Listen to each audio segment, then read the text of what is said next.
हिंदी में यूपीएससी की तैयारी से संबंधित प्रोग्राम्स को देखने के लिए सब्सक्राइब करें स्टडी IQ IAS हिंदी। नमस्कार दोस्तों, स्वागत है आप लोगों का। मेरा नाम है गौरव शर्मा और हम आपसे जनरल स्टडीज़ के बहुत सारे इंपॉर्टेंट टॉपिक को डिस्कस करते हैं। आज का जो मुद्दा है वह न्यायपालिका, judiciary, state government, reservation, SC community, इन सब से संबंधित है। आप सबने सुना होगा कि कुछ लोग अपने धर्म को परिवर्तित कर लेते हैं। धर्म को परिवर्तित करने के बाद भी उनको SC का लाभ मिल रहा है। तो इलाहाबाद हाईकोर्ट ने बोला है कि ऐसे लोग जो धर्मांतरण कर चुके हैं, अपने धर्म को बदल चुके हैं और उसके बाद अगर SC कोटे का लाभ उठा रहे हैं तो ये गलत है, ये असंवैधानिक है, संविधान के खिलाफ है। ऐसे लोगों के खिलाफ आपको एक्शन लेना चाहिए। ये उत्तर प्रदेश सरकार को एक आदेश दिया गया है।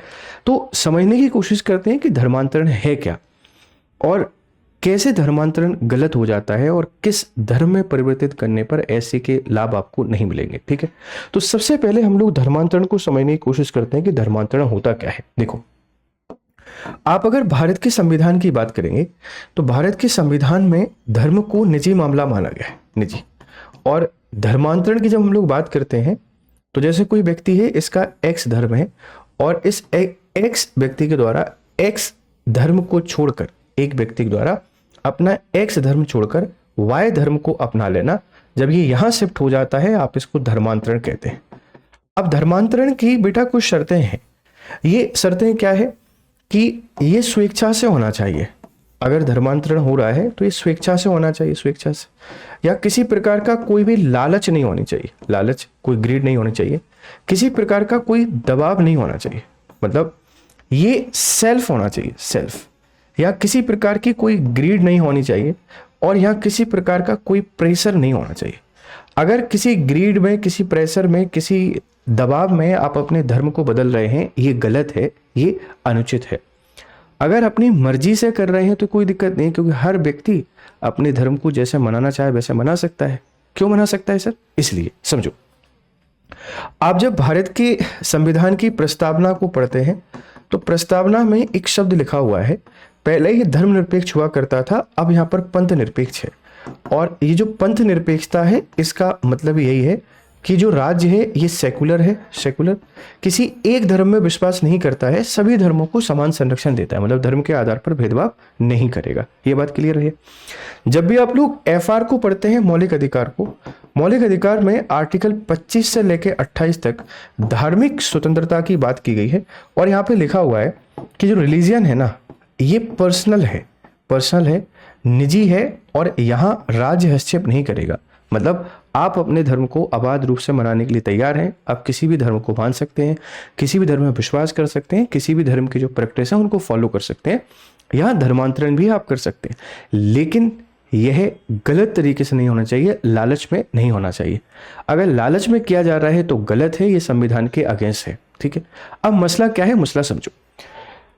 बहुत सारे लोगों के ऐसे आरोप हैं, ऐसे एलिगेशन लगते हैं, एलिगेशन, और एलिगेशन ये लगते हैं कि जो क्रिश्चियन है ना, जो क्रिश्चियन है, क्रिश्चियन, या आप लोग कह सकते हैं कि जो ईसाई धर्म के लोग हैं, मिशनरी लोग आते हैं, और ये मिशनरी लोग क्या करते हैं, रिमोट एरिया में जाते हैं, रिमोट एरिया में, जो पिछड़े एरिया होते हैं यहाँ जाते हैं, और पिछड़े एरिया के जो लोग हैं इन लोगों को लालच देते हैं, लालच, या तो पैसे का लालच देते हैं, पैसे, या कहते हैं कि जो गॉड है ये गॉड आपको बदल देंगे, आपके जीवन को बदल देंगे, या जो हिंदू धर्म है इस हिंदू धर्म के बारे में उल्टी सीधी बातें करके लोगों को बहकाते हैं और बहकाने के बाद ये लोगों का परिवर्तन करा देते हैं ईसाई धर्म में। अक्सर ये किसको टारगेट करते हैं? अक्सर ये लोग टारगेट करते हैं SC और ST समुदाय के लोगों को। SC और ST समुदाय के लोग मुख्य धारा से पीछे हैं, वंचित हैं और कहीं ना कहीं अपने आप को शोषित मानते हैं। ईसाई मिशनरी जाते हैं, उन लोगों का ब्रेन वॉश करते हैं, उनके करीब जाते हैं, उनके सगे होने का नाटक करते हैं, उनका धर्म परिवर्तन करा देते हैं, वो ईसाई बन जाते हैं। अब वो ईसाई बन जाते हैं, उसके बाद भी उनको SC का लाभ मिल रहा है, ये अनुचित है। ये अनुचित क्यों है? क्योंकि एक ऑर्डर है, मतलब SC का ऑर्डर है, SC का ऑर्डर है 1950 का, 1950 का। इसमें बोला गया है कि SC कैटेगरी में किनको माना जाएगा, किनको जैसे जो हिंदू हैं, तो हिंदू धर्म में ऐसी कैटेगरी को माना गया है। इसी के साथ में सिख जो रिलीजियन है इसमें माना गया है, और बौद्ध, मतलब इन 3 धर्मों के जो लोग हैं यहाँ एससी का वर्गीकरण वैलिड है। मतलब हिंदू धर्म में है तो आप ऐसी कैटेगरी में आते हैं तो आपको वैलिड माना जाएगा, आरक्षण का लाभ मिलेगा। आप सिख धर्म में आते हैं तो आपको ऐसी कैटेगरी माना जाएगा, आपको आरक्षण का लाभ मिलेगा। आप बौद्ध धर्म में आते हैं, ऐसी कैटेगरी में रहते हैं तो आपको आरक्षण का लाभ मिलेगा। इसके अलावा किसी दूसरे रिलीजन में आप लोग जाते हैं, मान लो आपने ईसाई धर्म को अपना लिया, यहूदी धर्म को अपना लिया, जैनिज्म को अपना लिया, तो वहां एससी का कंसेप्ट नहीं है। कंसेप्ट क्यों नहीं है? क्योंकि आंध्र प्रदेश जो हाई कोर्ट है इसका एक ऑर्डर है कि जो ईसाई धर्म है, ईसाई धर्म जाति आधारित भेदभाव को नहीं मानता। मतलब ईसाई धर्म में जाति आधार नहीं है। अगर जाति आधार नहीं है तो एससी का वजूद ही नहीं है, और अगर एससी का वजूद नहीं है तो ऐसे लोग जो एससी के थे और ईसाई धर्म में जा चुके हैं, अब अगर वो एससी कोटे का लाभ ले रहे हैं तो ये असंवैधानिक हो गया, ये गलत हो गया, तो इनके खिलाफ कार्रवाई होनी चाहिए। क्योंकि ये जो धर्मांतरण है अगर स्वेच्छा से किया है तब भी आपको लाभ नहीं मिलेगा। क्यों नहीं मिलेगा? क्योंकि ईसाई धर्म तो बिलीव ही नहीं करता है एससी एसटी किसी चीज में, वो तो सबको एक समान मानते हैं। तो जिन लोगों ने धर्म में परिवर्तन कर लिया है अभी भी एससी कोटे का लाभ ले रहे हैं या एसटी कोटे का लाभ ले रहे हैं, उन लोगों को अब ये लाभ नहीं मिलेगा और ये एक लैंडमार्क वर्डिक्ट के तौर पर रहेगा। इससे जो धर्मांतरण हो रहा है उस धर्मांतरण को रोक पाएंगे। सर इसकी इंपॉर्टेंस क्या है? देखो समझो, हमारी जो संस्कृति है यहाँ पर धर्म को मोक्ष प्राप्ति का एक रास्ता बनाया गया है, और सामाजिक जो सद्भाव है उसका भी एक बहुत इंपॉर्टेंट हिस्सा है। अक्सर होता है क्या है कि रिमोट एरिया में बहुत सारे जाति और जनजाति वर्ग के लोग ईसाई धर्म में चले तो जाते हैं, जो उनको लालच दिया जाता है वो कोई भी लालच पूरा नहीं होता है, ना उनको पैसे मिलते हैं ना उनको सपोर्ट मिलता है। जब वो धर्म परिवर्तित कर लेते हैं तो अपने आसपास के जो लोग हैं वो भी उनसे दूरी बना लेते हैं, तो सामाजिक अलगाववाद का हिस्सा बन जाते हैं, भरण पोषण का संकट आ जाता है। जिस कैटेगरी में आ रहे थे वो लाभ भी उनको नहीं मिल पाता है और वो पूरे तरीके से परेशान हो जाते हैं। इसीलिए धर्मांतरण गलत है। अगर कोई व्यक्ति अपनी स्वेच्छा से करता है तो कोई दिक्कत नहीं है, बिल्कुल करिए। लेकिन जिस धर्म में एससी कोटा अलाउ ही नहीं है, एसटी कोटा अलाउड ही नहीं है, उस धर्म में जाने के बाद आप अगर आरक्षण का लाभ ले रहे हैं तो ये इलीगल है, ये असंवैधानिक है और इसके खिलाफ कार्रवाई होनी चाहिए। ऐसा सुप्रीम कोर्ट का आदेश है। इसका फायदा क्या होगा? देखो, इसका फायदा ये होगा कि लोग जो लालच में आकर धर्मांतरण कर रहे हैं वो धर्मांतरण नहीं करेंगे। धर्मांतरण करने से पहले सोचेंगे कि यार हमको क्यों उधर ले जाने की कोशिश की जा रही है, क्यों ये कन्वर्जन चल रहा है, और ये चल रहा है तो ये गलत है, ये अपराध है। सरकार को यहाँ पर स्ट्रिक्ट एक्शन लेने चाहिए। और ऐसे ईसाई मिशनरी जो भारत आते हैं या भारत के ही हैं, इनको जाति और जनजातीय क्षेत्रों में प्रवेश करने से पहले परमिशन लेनी चाहिए और इनके प्रवेश को ही वर्जित कर देने चाहिए। क्योंकि अगर लोगों को बहला फुसला कर धर्मांतरण कर रहे हैं, पैसे का लालच देकर धर्मांतरण कर रहे हैं, ये गलत बात है, सही बात नहीं है। देखो, धर्म सब एक होते हैं, मैं मानता हूं, लेकिन जितने भी रिलीजियन हैं, चाहे वो क्रिश्चियनिटी हो या कोई दूसरे रिलीजन यहूदी हो, इस्लाम हो, ये अपने धर्म को लेकर बहुत बहुत सेंसिटिव रहते हैं और दूसरे धर्मों को हमेशा ही खराब बताते हैं। ये गलत है। हम सबका सम्मान करते हैं। भारत के संविधान की प्रस्तावना में पंथ निरपेक्षता को अपनाया गया है। हमने मौलिक अधिकारों में धर्म को निजी मामला माना है, यहाँ पर राज हस्तक्षेप नहीं करता है। इसका मतलब ये नहीं है कि राज धर्म में विश्वास नहीं करता है। राज सभी धर्मों में विश्वास करता है और सभी को समान संरक्षण देता है। तो अगर आप ऐसा कुछ भी कर रहे हैं, अपना धर्म परिवर्तन कर रहे हैं, तो फिर ऐसी कोटे का लाभ आपको यहाँ पर नहीं मिलेगा। इस बात को ध्यान रखिएगा। अब इससे संबंधित अगर मैं संवैधानिक प्रावधानों की आपसे बात करूं कि सर संवैधानिक प्रावधान क्या है, हमको ये भी बता दीजिए। जब हम लोग संविधान को देखने के लिए जाते हैं तो संविधान में कई सारे प्रोविजन इससे रिलेटेड हैं, एससी कम्युनिटी से रिलेटेड। जैसे अगर मैं शुरुआत करूं तो शुरुआत में सबसे पहले आर्टिकल 15 है।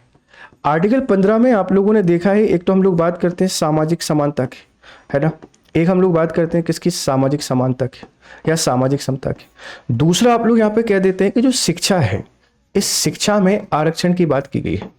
तो अगर आपने धर्म परिवर्तन कर लिया है तो आर्टिकल 15 के अंतर्गत मिलने वाले जो फायदे हैं, ये 15 के अंतर्गत मिलने वाले फायदों का लाभ आपको नहीं मिलेगा, ध्यान रखना। इसी तरीके से अगर मैं आपसे बात करूं तो 16 का जो सब आर्टिकल 4 है, 4, ये जॉब में आरक्षण की बात करता है। जॉब में आरक्षण, अगर आपने धर्म परिवर्तन कर लिया है तो रिजर्वेशन इन जॉब आपको नहीं मिलना चाहिए। यहां जो 16 का सब आर्टिकल 4A है, 4A, ये आपसे बात करता है कि रिजर्वेशन इन प्रमोशन। तो प्रमोशन में भी आरक्षण का लाभ आपको नहीं मिलेगा। इसी तरीके से हम लोग जब भी बात करते हैं आर्टिकल 17 में जो SC और ST है, इस SC और ST को अनटचेबिलिटी के खिलाफ राइट दिए गए। अब जब आपने अपने आप को ईसाई धर्म में कन्वर्ट कर लिया है तो फिर आप SC ST में तो आते ही नहीं है। तो आर्टिकल 17 के जो प्रावधान है इसके लाभ भी आपको नहीं मिलेंगे, ध्यान रखिएगा। तो ये सारे के सारे जो अधिकार हैं आप इनसे वंचित हो जाएंगे। इसी तरीके से हम लोग देखेंगे कि जब आर्टिकल 46 की बात करते हैं, आर्टिकल 46 की, या SC और जो ST है इनके आर्थिक और सामाजिक अभिवृद्धि है ना, इनकी आर्थिक व शैक्षणिक अभिवृद्धि की प्रयास करेगा राज्य, है ना, शैक्षणिक अभिवृद्धि का प्रयास करेगा राज्य, तो इसका लाभ भी फिर इनको नहीं मिल पाएगा। तो इस सारे के सारे संवैधानिक जो लाभ हैं वो आपको नहीं मिलने चाहिए अगर आपने धर्म परिवर्तन कर लिया है, क्योंकि ऐसा SC का ऑर्डर है। अनुसूचित जाति में कौन कौन से लोग आएंगे, क्योंकि ईसाई धर्म तो इस व्यवस्था को मानता ही नहीं है ना, बिल्कुल नहीं मानता है। फिर आपने देखा होगा कि जब भी हम लोग बात करते हैं इससे रिलेटेड कुछ और आर्टिकल, जैसे रिजर्वेशन की मैं आपसे बात करूं तो भारत के संविधान में जब लोकल बॉडीज की बात करते हैं, लोकल बॉडीज की, तो यहाँ 2 आर्टिकल आपको देखने को मिलेंगे। एक आर्टिकल देखने को मिल जाता है 243D। 243D में क्या किया गया है, जो पंचायती राज संस्थाएं, यहाँ पर रिजर्वेशन की बात की गई है SC के लिए, ये नहीं मिलेगा। और इसी तरीके से 243T की हम लोग बात करते हैं, 243T, यहाँ जो म्युनिसिपैलिटीज हैं, म्युनिसिपैलिटीज में रिजर्वेशन की बात की गई है SC ST के लिए। इस आरक्षण का लाभ आपको नहीं मिलेगा। क्यों मिलना चाहिए? नहीं मिलना चाहिए अगर आपने धर्म परिवर्तन कर लिया है और धर्म अगर उस तथ्य को मानता ही नहीं है, जातिवाद में विश्वास ही नहीं करता है, तो ये वाला लाभ भी आपको नहीं मिलेगा। फिर आप लोग देखेंगे कि आर्टिकल जो 338 है, 338, यहाँ SC कमीशन की बात की गई, SC कमीशन। तो SC कमीशन के दायरे से भी आप लोग बाहर आ जाएंगे, दायरे से बाहर। ये इनके वेलफेयर के लिए काम नहीं करेगा, बिल्कुल नहीं करना चाहिए। SC ST एक्ट का इम्प्लीमेंटेशन भी इनके लिए नहीं होगा अगर आपने धर्म परिवर्तन कर लिया है तो, क्योंकि ईसाई धर्म तो मानता ही नहीं है जाति व्यवस्था को। फिर हम लोग देखते हैं कि आर्टिकल 341 की बात करते हैं। 341 में परिभाषा के मानक दिए गए। तो अगर आपने धर्म परिवर्तन कर लिया है तो इस परिभाषा के मानकों से भी आप बाहर हैं। और 366 का जो सब आर्टिकल 24 है, जहां परिभाषा दी गई है, उस परिभाषा के दायरे से भी आप लोग क्या हो जाएंगे, बाहर हो जाएंगे।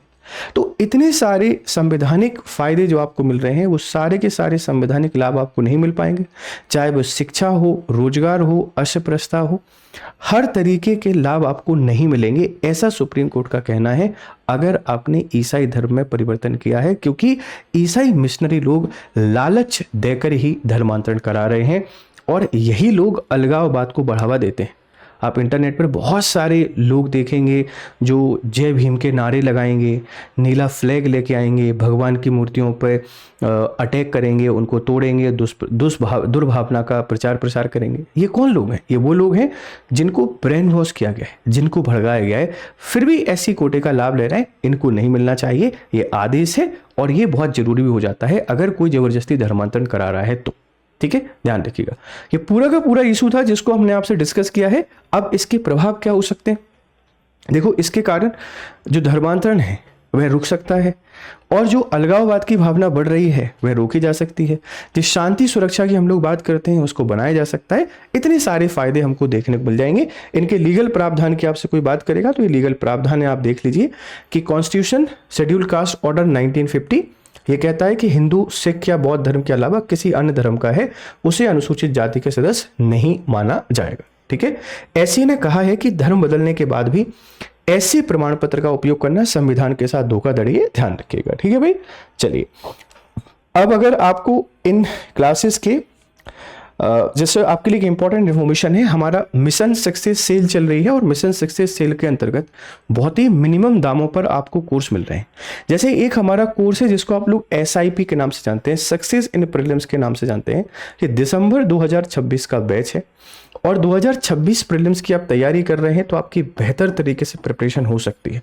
आप इसमें एडमिशन लेने के लिए यूज कोड GS Live इस कोड के थ्रू आपको मैक्सिमम डिस्काउंट मिल जाएगा और ये 5,499 रुपये में आपको कोर्स मिल रहा है। आपकी पूरी प्रीलिम्स की तैयारी यहाँ पे हो जाएगी। बैच की शुरुआत 7 दिसंबर से हो रही है। आप 2027 की तैयारी कर रहे हैं, आपको फाउंडेशन बैच चाहिए। इस फाउंडेशन बैच में एनरोल करने के लिए जीएस लाइव कोड आपने यूज करना है और मात्र 10,499 रुपये में आप पूरी तैयारी कर पाएंगे 2027 की। सारा का सारा जीएस आपका यहाँ पे तैयार हो जाएगा। 2028 की तैयारी कर रहे हैं तो मिशन सक्सेस सेल में मात्र 28,999 में आपको पूरा कोर्स मिल रहा है। 26, 27, 28 3 साल की वैलिडिटी आपके पास है। आप इस कोर्स में एनरोल कर सकते हैं इस कोड के साथ। और जो मिशन सक्सेस सेल है ये 7 दिसंबर को एंड हो रही है, उससे पहले एनरोल कर लीजिए। अगर आपको पीडीएफ चाहिए तो यहाँ जुड़ जाइए। यहाँ कहाँ गया, यहाँ जुड़ जाइए। ये मेरा टेलीग्राम है, ये मेरा इंस्टाग्राम है। और एक सवाल आपके लिए है, आप बता दीजिए भाई कि शेड्यूल कास्ट एससी के संबंध में निम्न कथनों पर विचार करें और इसका आंसर आपने मुझे कमेंट बॉक्स में देना है।